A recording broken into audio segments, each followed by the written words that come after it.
Hello everyone, welcome back into this channel, and in this video I would like to show you a Google Sheet basic tutorial. And in this video I would like to explain about how to hide the sheets on your spreadsheet documents by mobile phone.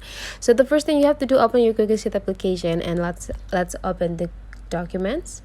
And here I already have the documents, and you can see that I already have these two sheets here.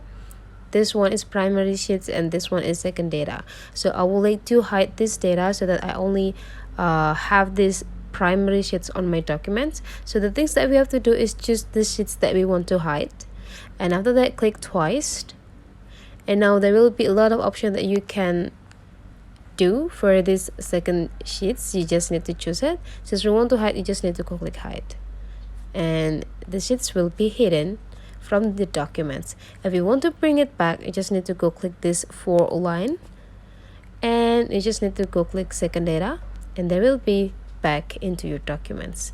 So that's the way how to hide the sheets on your documents. If you find out today's tutorial is useful for you, don't forget to leave some comment, like and subscribe into this channel.